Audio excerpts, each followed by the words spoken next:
Chapitre 3, comment bien recadrer. Bonjour Élise. Bonjour César. Alors pour comprendre un petit peu de quoi on va parler dans ce dernier chapitre, quelle distinction tu fais toi tout d'abord entre le traitement de l'erreur et le recadrage ?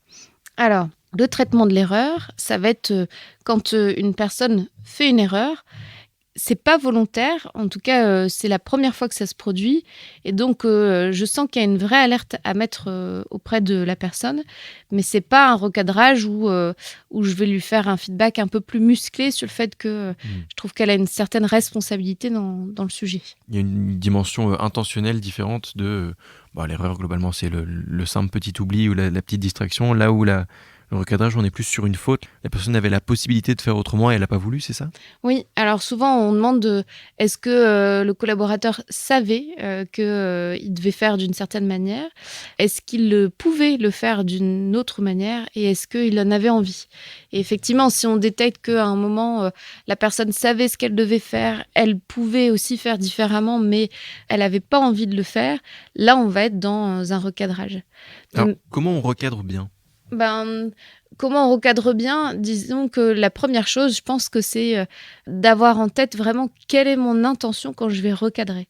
Se poser la question, est-ce que je veux juste lui dire, faut pas que ça se reproduise, mais j'ai envie de maintenir quelque chose de très bienveillant parce que je veux garder la personne sur quelque chose de constructif ? Est-ce que je suis un peu à mi-chemin ou est-ce que, pour le coup, je dois vraiment m'imposer sur le fait que ça doit changer et rappeler un peu mon autorité ? C'est la question que j'allais te poser, c'est comment faire pour être ni trop dur ni trop mou. Moi je sais que je parlais récemment avec quelqu'un qui me disait que quand il faisait un feedback sur des choses qui n'allaient pas à ses collaborateurs, il exprimait les choses qui allaient bien pour commencer, pour entamer la discussion et amorcer sur quelque chose de positif. Et ensuite, il amenait ce qui allait pas, mais globalement les gens retenaient pour le coup que le côté positif, que tout va très bien et il n'y a pas de problème. Oui, alors si on reprend le feedback de valorisation dont on parlait tout à l'heure, si tu en fais régulièrement, c'est peut-être pas la peine d'en faire un au moment où tu fais un recadrage. Après, quand je te parlais de l'intention, pour moi, c'est vraiment ça qui va compter. Et c'est donc de travailler aussi sur les différents registres de communication. Donc, on parle des 3 V d'Albert Mehrabian, qui sont le visuel, le vocal et le verbal. D'accord. On a tendance à penser au pouvoir des mots, donc ça, c'est le verbal. Et en même temps, le visuel et le vocal ont tout leur intérêt dans la situation parce que le ton que tu vas employer, la façon dont tu vas fixer le regard de la personne que tu as en face de toi, vont pouvoir induire des choses bien différentes. Ce que tu veux dire, c'est que même avec le même verbal, avec la même phrase, on peut exprimer la même idée de manière assez différente et qui ne va pas être reçue de la même façon. Est-ce que tu pourrais nous mettre en situation ? Oui, par exemple, tu pourrais dire... je compte vraiment sur toi, tu sais, pour que les choses, elles changent à partir de la semaine prochaine. Donc là, on a une approche plutôt bienveillante. Voilà, et tu pourrais dire, en fixant droit dans les yeux, là, vraiment, je compte sur toi pour que les choses changent à partir de la semaine prochaine. Donc on sent une approche un peu plus ferme, mais il y a un blocage un peu plus net. Okay. Ouais. Et puis dans ta posture, ça va être différent. Est-ce que tu es dans une posture un peu plus relâchée ou est-ce que tu regardes vraiment droit dans les yeux la personne ? Et parfois même ça s'accompagne de gestes avec la main, bien sûr, juste des gestes d'explication, mais qui vont montrer que je reste très ferme dans ma posture. Quand on recadre quelqu'un, est-ce qu'il faut annoncer une sanction, jouer un peu sur le côté menace ? Le mot est peut-être fort, mais en tout cas, comment faire en sorte que la personne s'améliore, quoi ? En fait, la menace, il faut l'utiliser, je dirais, c'est ton dernier joker quand tu sens que la personne, elle veut plus être acteur de la relation, en tout cas pas dans le sens positif. En fait, un recadrage, on disait en introduction, tout feedback peut être positif, le recadrage aussi.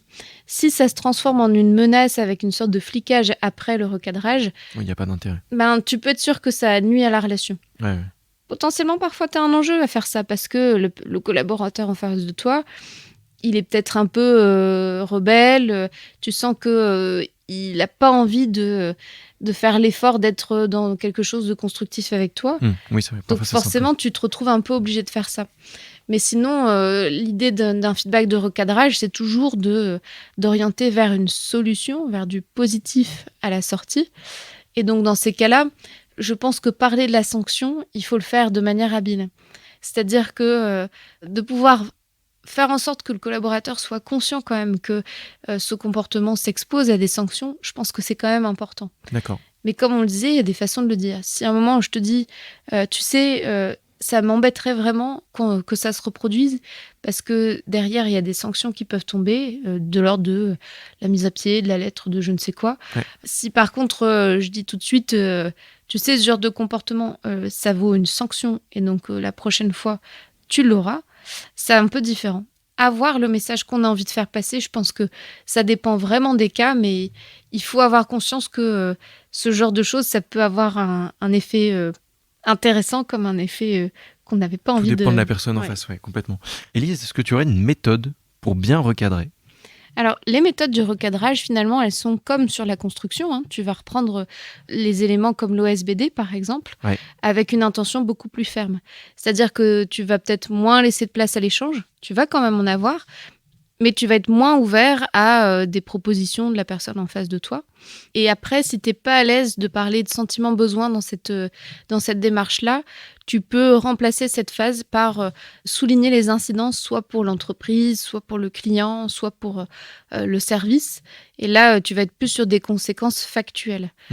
Par exemple, si tu travailles dans du service client et que tu sens que ton collaborateur il a mal parlé à un client, peut-être que c'est pas la peine de parler de ton sentiment, ton besoin, mais de pouvoir lui dire, tu sais qu'un client mécontent, Tu mets un avis Google. voilà, ça s'exprime rapidement sur les réseaux sociaux et ça nuit à notre réputation.